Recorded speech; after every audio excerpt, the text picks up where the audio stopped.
can return safely to their homes. We will not তাকে accept. পাত্তাই দেয় না ইসরায়েল। শুক্রবার সেই নমুনা আরেকবার দেখালেন দেশটির প্রধানমন্ত্রী বেনিয়ামিন নেতানিয়াহু। এদিন তিনি জাতিসংঘের সাধারণ পরিষদে ভাষণ দেন। সেই ভাষণে বিশ্ব নেতাদের সামনে ইরানকে রীতিমতো শাসালেন। তার প্রতিবাদ তো দূরের থাক, নেতানিয়াহুর জ্বালাময় বক্তব্যকে করতালির মাধ্যমে স্বাগত জানান বিশ্ব নেতারা।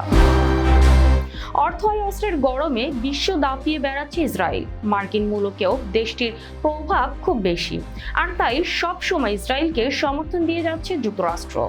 মধ্যপ্রাচ্যে যখন একসঙ্গে দুটি যুদ্ধ বাঁধিয়ে দিয়েছিল ইসরায়েল, তখন দেশটির টুটি চেপে ধরার পরিবর্তে অস্ত্র আর অর্থ দিচ্ছে ওয়াশিংটন। নিজের পশ্চিমা মিত্রদেরও ইসরায়েলের পাশে এনে দাঁড় করিয়েছে দেশটি। আমেরিকার মধ্যে এবার জাতিসংঘের মঞ্চে দাঁড়িয়ে ইরানকে সরাসরি হুমকি দিলেন নেতানিয়াহু। হুঙ্কার দিয়ে ইসরায়েলি প্রধানমন্ত্রী বলেন, আপনারা আমাদের হামলা করলে আমরাও হামলা করব। ইরানের যে কোনো জায়গায় ইসরায়েল আঘাত হানতে সক্ষম। বলি হওয়া তো দূরে থাকা, ইসরায়েল পাল্টা আঘাত করবে। ইসরায়েল জয়ী হচ্ছে বলেও মন্তব্য করেন নেতানিয়াহু।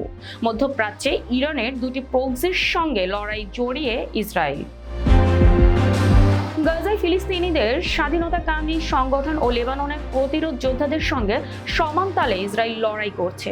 শুক্রবার সকালে জাতিসংঘের সাধারণ পরিষদের অধিবেশন কক্ষে নেতানিয়াহু ঢোকার সঙ্গে সঙ্গে করতালিতে তাকে স্বাগত জানায় ইসরায়েল প্রতিনিধি দল, আর সেখান থেকে বেরিয়ে যায় ইরানের প্রতিনিধিরা। নেতানিয়াহু বলেন, যুদ্ধের মাঝে তিনি জাতিসংঘে আসতে চাননি, কিন্তু ইসরায়েলের সত্য বক্তব্যটা বিশ্বের সামনে তুলে ধরার বাধ্যবাধকতা থেকেই জাতিসংঘে এসেছেন বলে জানান নেতানিয়াহু। তিনি বলেন, ইরানের অভিশাপ বা আরব ও ইহুদিদের ঐতিহাসিক সম্পর্ক স্বাভাবিককরণের মাঝে দাঁড়িয়ে আছে ইসরায়েল। এই সময় তার হাতে দুটি মানচিত্র ছিল, একটির উপর লেখা ছিল অভিশাপ, অপরটির উপর লেখা ছিল আশীর্বাদ।